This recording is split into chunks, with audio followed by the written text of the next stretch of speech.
आज class 11 chemistry के पहले lesson some basic concept of chemistry के परमाणु द्रव्यमान या परमाणु भार के बारे में पढ़ेंगे। देखिए क्या है परमाणु द्रव्यमान या परमाणु भार।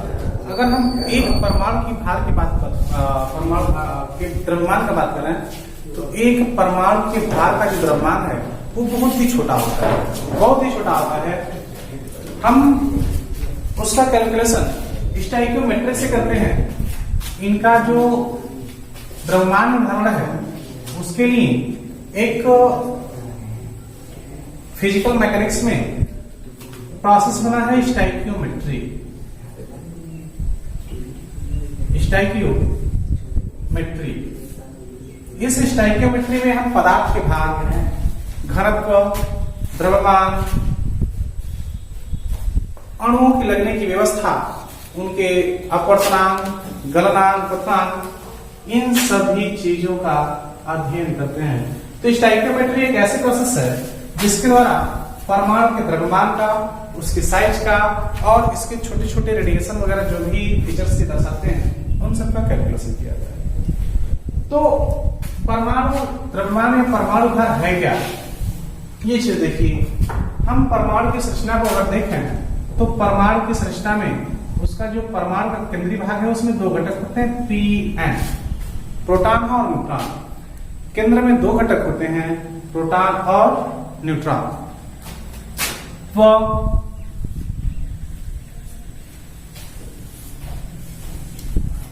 इसके चारों तरफ के कक्षक, ये नाभिक हो गया और इस नाभिक के चारों तरफ उपस्थिति ऑर्बिटल हो गए जिसमें इलेक्ट्रॉन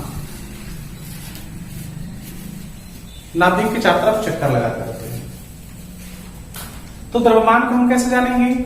ये जो परमाणु के नाभिक में उपस्थित अवयवी घटक हैं, ये प्रोटॉन और ये न्यूट्रॉन, प्रोटॉन और न्यूट्रॉन। तो प्रोटॉन और न्यूट्रॉन की योग को ही उस परमाणु का भार कहते हैं, परमाणु भार कहते हैं। किसी नाभिक, परमाणु के नाभिक में उपस्थित प्रोटॉनों व न्यूट्रॉनों की संख्या का जो योग है वही उस परमाणु का भार होता है। इसे हम AMU से रिप्रेजेंट करते हैं। AMU atomic mass unit, AM है एटॉमिक मास यूनिट। परमाणु द्रव्यमान को AMU से रिप्रेजेंट करते हैं। अब इसका नया प्रश्न आ गया है, इसे U से रिप्रेजेंट करते हैं, अनफाइंड मास। U माने अनफाइंड,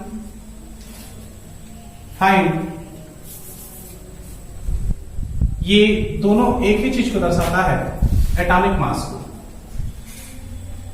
एटॉमिक मास को। पूरा नाम है एटॉमिक मास यूनिट और ये है अनफाइंड मास। क्या हुआ? परमाणु भार, नाभिक में उपस्थित प्रोटॉनों और न्यूट्रॉनों की संख्या के योग को ही उसका परमाणु भार कहते हैं। जैसे यदि हम कार्बन परमाणु को देखें तो कार्बन 12, कार्बन का परमाणु भार होता है क्या? 12U। कैसे आया? कार्बन के नाभिक में जो प्रोटॉन और न्यूट्रॉन है इनकी संख्या 6 + 6 की होती है, 6 और 6 की होती है। 6 6 कितना हो गया? 12 हो गया। अर्थात कार्बन का जो परमाणुिक भार है वो होगा 12। सिमिलर ऐसे ही कार्बन का एक समस्थानिक है कार्बन 13 और एक कार्बन 14, ये इसके समस्थानिक हैं। तो कार्बन 13 ये हो गया, कार्बन 12। कार्बन 13 को देखें तो इसमें प्रोटॉन की संख्या और प्लस न्यूट्रॉन की संख्या होंगी। प्रोटॉन होंगे 6, न्यूट्रॉन होंगे 7, टोटल होगा 13U। यहाँ 12U, 13U। 14 के सापेक्ष क्या होगा? C14 में 6 प्रोटॉन 8 न्यूट्रॉन, टोटल वेट हो गया 14। परमाणु द्रव्यमान क्या हुआ? परमाणु के नाभिक में उपस्थित प्रोटॉनों और न्यूट्रॉनों की संख्या के योग को परमाणु भार करते हैं। इसे AMU या U से रिप्रेजेंट करते हैं। आगे, प्रकृति में जितने भी तत्व उपस्थित हैं, जैसे डाल्टन के, जब हम डाल्टन के बारे में पढ़ रहे थे तो बताया था कि डाल्टन ने बताया था कि तत्व, जितने भी तत्व हैं वे समान प्रकार के परमाणुओं के मिलने से बने होते हैं। हमने इसके अपवाद के भी बारे में बताया था कि सभी तत्व समान परमाणुओं के मिलने से नहीं बने होते। जैसे कोयला है तो कोयले में कार्बन 12, कार्बन 13, कार्बन 14 तीनों पाया जाता है। ये सब एक जैसे परमाणु नहीं है, ये दोनों कार्बन, कार्बन 13 और कार्बन 14 कार्बन 12 से ज्यादा भारी होता है। सिमिलर हाइड्रोजन को अगर देखें तो हाइड्रोजन के 3 समस्थानिक हैं, 1H1, 1H2, 1H3। यहाँ पे 3 समस्थानिक। यहाँ पे नॉर्मल हाइड्रोजन है, प्रोटियम, ड्यूटेरियम, ट्राइटियम। यहाँ पे 1H2 और 1H3 सामान्य हाइड्रोजन से भारी होता है। लेकिन हाइड्रोजन में इन तीनों की उपस्थिति पाई जाती है, ये तीनों उपस्थित होते हैं। जैसे कि कोयले में कार्बन 12, कार्बन 13 और कार्बन 14 उपस्थित होते हैं। सभी ऑर्गेनिज्म में जितने भी जैविक घटक हैं, जितने भी सजीव हैं या फिर वे सजीव मर गए, यानी कि उनका डेड बॉडी, उन सब में ये कार्बन के तीनों समस्थानिक कार्बन 12, कार्बन 13 और कार्बन 14 पाए जाते हैं। आप पढ़े हो कि जीवों के अस्तित्व का निर्धारण किया जाता है। जैसे कि जो हमारे प्रिमिट्स हैं, आदि मानव, क्रोमैग्नन मानव है, ये आदि मानव की कई प्रजातियां हैं, उनके अवधि का, उनके समय का निर्धारण किया गया है कि ये इतने 100 साल वर्ष पहले रहे होंगे। कैसे किया जाता है? उन सब में उनके द्वारा या उनका जो डेड बॉडी है उनसे प्राप्त अस्थियों का या उनके जीवाश्मों में उपस्थित कार्बन 14 जो रेडियो एक्टिव कार्बन है, इसी से टाइम का परिकलन करते हैं कि इस कार्बन 14 का क्षरण कितना हुआ। इसी के द्वारा हम उस जीवाश्म का निर्धारण करते हैं या इसी के द्वारा हम किसी भी वस्तु का आयु निर्धारित करते हैं कार्बन 14 से। तो हमारे कहने का आशय ये है कि पदार्थ में कई समस्थानिक और संभारित होते हैं, यानी कि एक ही तत्व में अलग अलग प्रकार के परमाणु उपस्थित होते हैं। तो इनका हम एक्चुअल भार क्या माना है? जैसे कि यहाँ पे परमाणु भार 12, परमाणु भार 13, परमाणु भार 14 हो गया, तो इसका हम एक एक्चुअल भार क्या मानेंगे? सिंगल ऐसे ही है क्लोरीन, एक क्लोरीन का 2 समस्थानिक मिलता है, एक क्लोरीन जिसका परमाणु भार 35 और एक क्लोरीन जिसका परमाणु भार 37 होता है। तो अगर हमें गणना के टाइम में क्लोरीन का परमाणु द्रव्यमान लिखना हो तो ऐसे समय में हम क्या लिखेंगे? 35 लिखेंगे या 37 लिखेंगे। ये हमारे पास एक बड़ी विडंबना है। इसके लिए औसत परमाणु भार का वर्णन किया गया। औसत परमाणु भार, औसत परमाणु भार कैसे निकालते हैं ये हम बता रहे हैं आपको एक कैलकुलेशन से।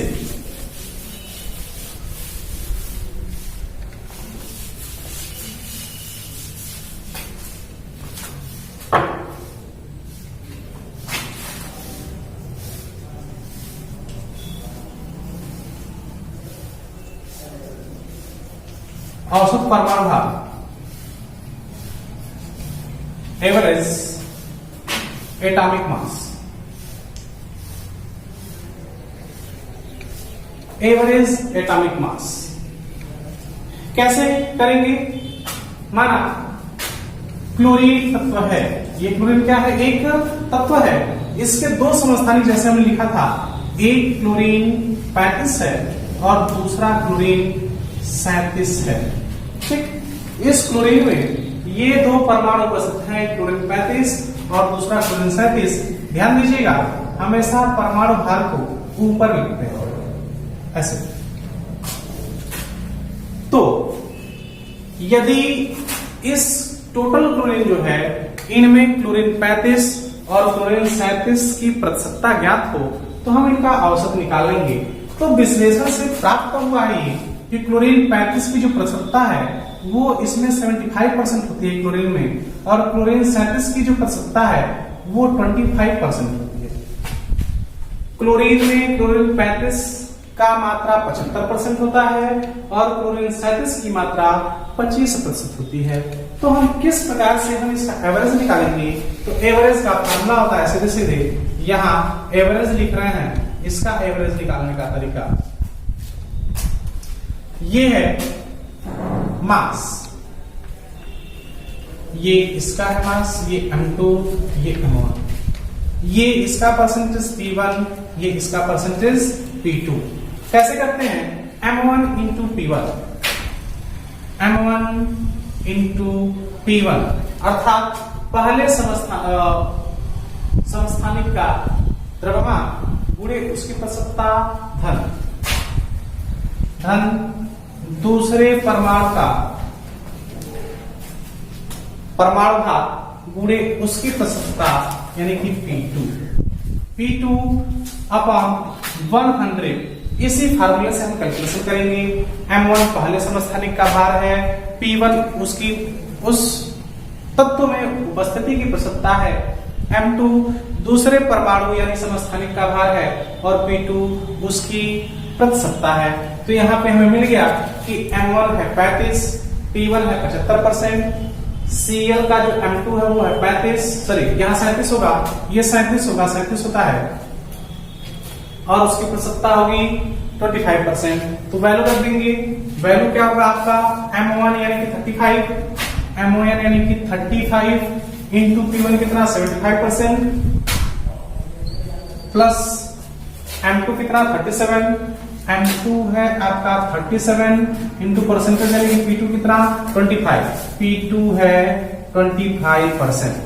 चलिए नीचे क्या है फार्मूले में 100, तो नीचे क्या रख देंगे 100 इक्वल टू 35 इंटू 75, 35 इंटू 75 करोगे आएगा 26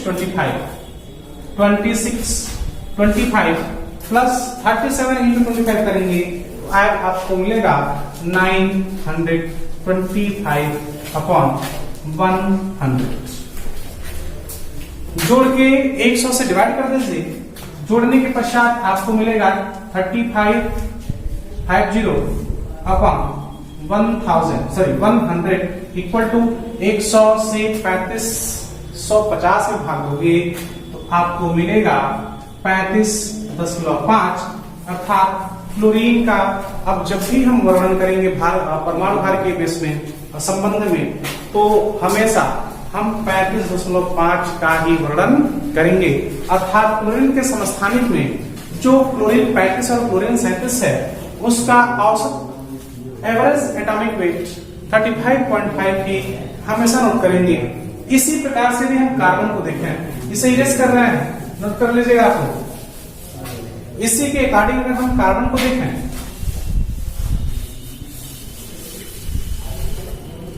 तो कार्बन के दो समस्थानिक लिए, एक कार्बन 12 और दूसरा कार्बन 13। कार्बन 12 की जो परसेंटेज है वो कोयले में 99.5% होता है और इसका अप्रोक्सीमेटली 5% होता है, लगभग 5% होता है। तो हमें M1 ये हो गया, M2 ये हो गया, ये P1 और ये P2 फॉर्मूले कर दीजिए। M1 का मान कितना है 12, M1 का मान है 12 गुणे P1 का मान है 99.5, P1 का मान कितना 99.5 धन M2 का मान कितना है 13, M2 का मान 13 इंटू P2 का मान कितना है 0.5, P2 का जो परसेंटेज है वो है 0.5% अपॉन 100। इसे आप सॉल्व करेंगे। सॉल्व करने के पश्चात आपको आंसर मिलेगा इसका 12.005%। चूंकि यहाँ पे 12.00 के पश्चात 5 आ रहा है इसलिए इसे हम निगेबल कर देते हैं और सीधे कार्बन के समस्थानिक का जब भी बात आता है, कार्बन के भार के जब भी बात आता है तो वहां पे कार्बन के भार के लिए एवरेज एटॉमिक यूनिट के लिए सदैव 12U का ही वर्णन करते हैं। आगे हम सीखेंगे समस्थानिक समभारी के बारे में। क्या होता है समस्थानिक और समभारी?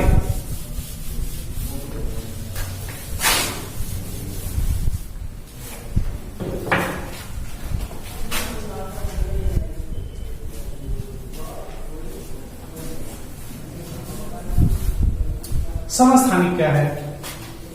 यहां देखिए, सम मतलब समान, इसको तोड़ रहे हैं तो ये हो जाएगा सम प्लस अस्थानिक, सम प्लस अस्थानिक। सम मतलब समान, अस्थानिक मतलब स्थान वाला, समान स्थान वाला।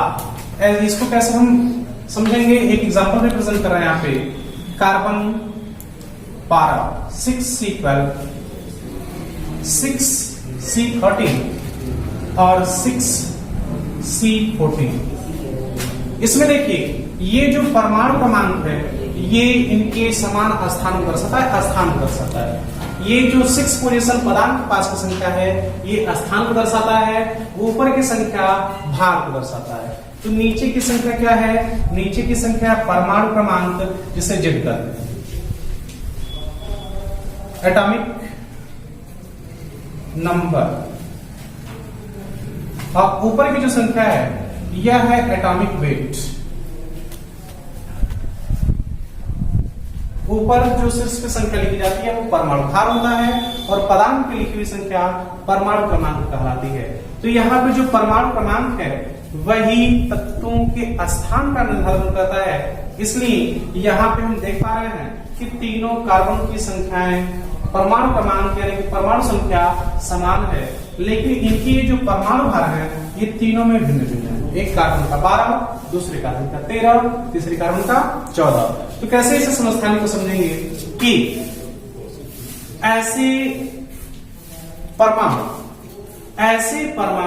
जिनके परमाणु क्रमांक समान हो, मतलब समान, ऐसे परमाणु क्रमांक, ऐसे तत्व जिनके परमाणु क्रमांक समान हो लेकिन परमाणु भार भिन्न भिन्न हो।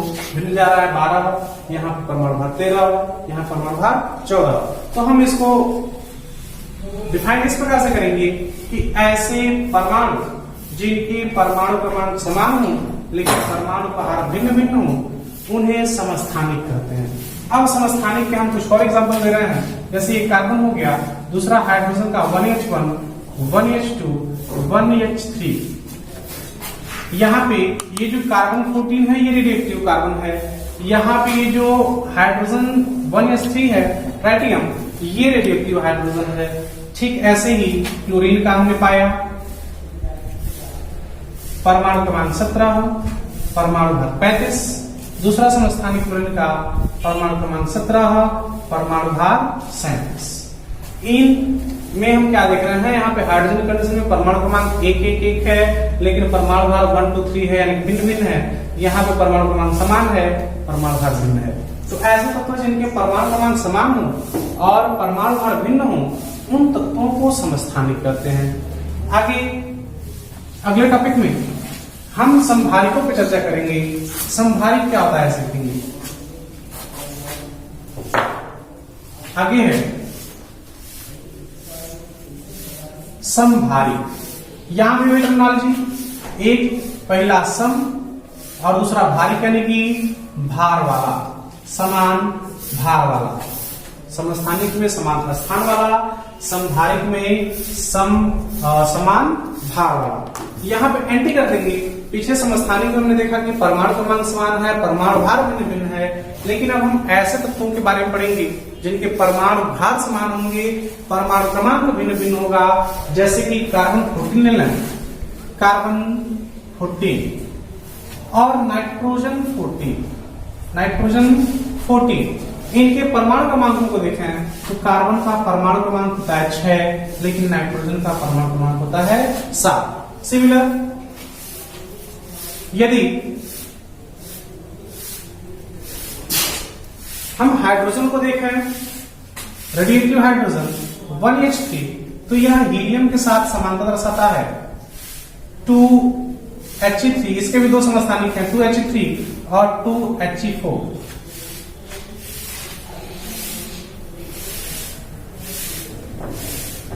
ठीक, तो एक यहां पे ले रहे हैं हम कार्बन 14 और नाइट्रोजन 14। यहाँ पे क्या है? कार्बन और नाइट्रोजन की परमाणु क्रमांक भिन्न है, यानी कि स्थान अलग अलग है, परंतु दोनों का जो परमाणु भार है वो सेम है। दोनों का परमाणु भार 14, यहाँ भी 14। तो ऐसे परमाणु जिनके परमाणु क्रमांक या वे तत्व जिनके परमाणु क्रमांक समान हो और परमाणु भार समान हो और परमाणु क्रमांक अलग अलग हो उन्हें समभारी कहते हैं, और जिन तत्वों के परमाणु क्रमांक समान होते हैं, परमाणु भार भिन्न होते हैं, उन्हें समस्थानिक कहते हैं। आगे हम पढ़ेंगे अभिकर्मक। तो अभिकर्मक के बारे में आप क्लास 10th में पढ़े हुए हैं। अभिकर्मक रासायनिक अभिक्रिया में अभिक्रिया करने वाले पदार्थ, अभिक्रिया में रासायनिक अभिक्रिया में अभिक्रिया करने वाले पदार्थों को अभिकर्मक कहते हैं, जो क्रिया के पश्चात उत्पाद का निर्माण करते हैं। जैसे कि यहां पे हम ले लिए, जब कार्बन जलता है ऑक्सीजन की उपस्थिति में तो क्या बनता है, कार्बन मोनोऑक्साइड या कार्बन डाइऑक्साइड, इसके साथ साथ उष्मा मुक्त होती है और लाइट निकलता है, हीट एंड लाइट प्रोड्यूस होता है। क्या हुआ, ये ऑक्सीजन और कार्बन क्रिया करके कार्बन मोनोऑक्साइड या कार्बन डाइऑक्साइड का निर्माण कर रहे हैं। यहाँ पे हाफ O2 लेंगे, कार्बन मोनोऑक्साइड बनेगा। चलिए अलग कर दे रहे हैं, C+O2 यहां बनेगा क्या, CO2, हाफ O2 लेंगे तो बनेगा CO, कार्बन मोनोऑक्साइड। तो इन दोनों अभिक्रियाओं में कार्बन और ऑक्सीजन अभिक्रिया कर रहे हैं। तो किसी भी रासायनिक अभिक्रिया में अभिक्रिया करने वाले पदार्थों को, ये क्या कर रहे हैं, अभिक्रिया कर रहे हैं, अभिक्रिया करने वाले पदार्थों को ही अभिकर्मक कहते हैं।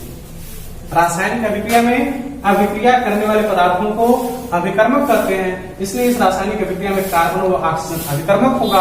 वो अभिक्रिया के पश्चात जो नया पदार्थ बनता है उसे उत्पाद कहते हैं। तो कार्बन मोनोऑक्साइड व कार्बन डाइऑक्साइड इसके उत्पाद होंगे। आगे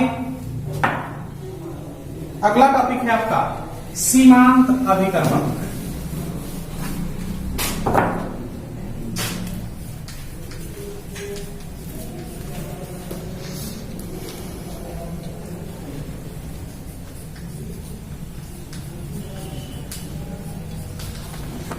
अभिकर्मक देखिए, अभिक्रिया करने वालों को अभिकर्मक कहते हैं। सीमांत का क्या मतलब है, ऐसे अभिकर्मक, यहाँ पे अभिकर्मक अभिक्रिया कर रहे हैं। सीमांत बना लिया गया, सीमांत मतलब सीमा का अंत करने वाला, सीमा का अंत करने वाला अभिकर्मक। इसका क्या तात्पर्य है, कुछ ऐसे अभिकर्मक भी होते हैं जो रासायनिक अभिक्रिया को पूर्ण होने से रोक देते हैं। वो अपने आप को पहले ही खत्म कर देते हैं, जिससे रासायनिक अभिक्रिया रुक जाती है। इसलिए ऐसे अभिकर्मक जो रासायनिक अभिक्रिया को पूर्ण होने से पहले ही रोकते हैं उन्हें कहते हैं सीमांत अभिकर्मक। जैसे हम सोडियम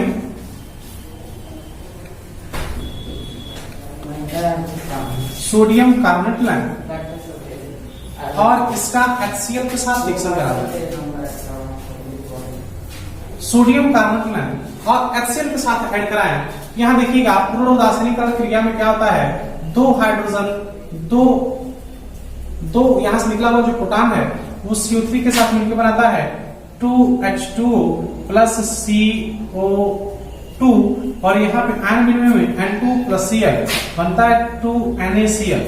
यहाँ इनके परमाणु भारों को देखें तो सोडियम कितना है, सोडियम है, एक सोडियम का भार होता है 23 और गुणे 2 क्योंकि सोडियम की परमाणु संख्या 2 है। धन कार्बन को देखें तो कार्बन का परमाणु भार 12, धन ऑक्सीजन, एक ऑक्सीजन का 16 गुणे 3 कितना हो गया, 23 गुना 46 धन 12 धन 48, इसे कैलकुलेट करोगे तो आएगा 106। यहाँ HCl को देखिए, एक हाइड्रोजन का भार 1 धन एक क्लोरीन का भार कितना 35.5 यानी कितना होगा 36.5, चूंकि 2 है तो गुणे 2 यानी कि कितना होगा आपका 73। 36 गुना 72 और आधा का दूना 1 हो गया 73। तो यहाँ पे हम देख रहे हैं कि जब सोडियम कार्बोनेट 2 मोल, यहाँ पे संख्या कुछ नहीं यानी कि संख्या 1 है, तो 1 मोल सोडियम कार्बोनेट 2 मोल हाइड्रोजन क्लोराइड के साथ अभिक्रिया करके उदासीनीकरण प्रक्रिया को दर्शा रहा है।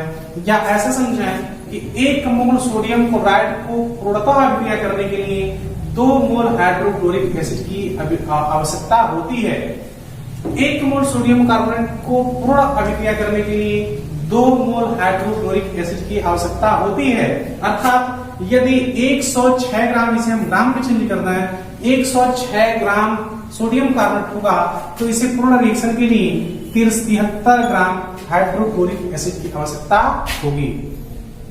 सोडियम कार्बोनेट के 106 ग्राम को पूर्णतः अभिक्रिया से नए प्रोडक्ट में बदलने के लिए हाइड्रोक्लोरिक एसिड की मात्रा 73 ग्राम होगी, तभी पूरी प्रक्रिया संपन्न हो पाएगी। अब सीमांत हम समझेंगे यहां से। यदि हम HCl की मात्रा आधा कर दें, लेना सोडियम कार्बोनेट को, मात्रा कितना है इसका 106 ग्राम है, और हम देख रहे हैं यह 106 ग्राम हाइड्रोक्लोरिक एसिड के 73 ग्राम के साथ जब अभिक्रिया कर रहा है तब इसकी मात्रा 0, इसकी भी मात्रा 0 और ये नए उत्पाद बन रहा है। यहाँ पे क्या होगा, 106 ग्राम है और यहाँ पे 1 मोल है, हम केवल 1 मोल HCl लें, 1 मोल HCl लें तो इसका भार कितना होगा 36.5, 1 मोल का 36.5, 2 मोल का 73, तो 1 मोल लिए तो 36.5 लिए।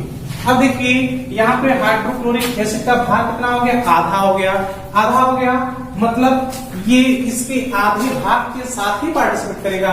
अब इसका आधा भाग 106 का आधा भाग कितना होगा 53 ग्राम, मतलब यहाँ पे जब अभिक्रिया होगी तो उत्पाद तो बनेंगे हमारे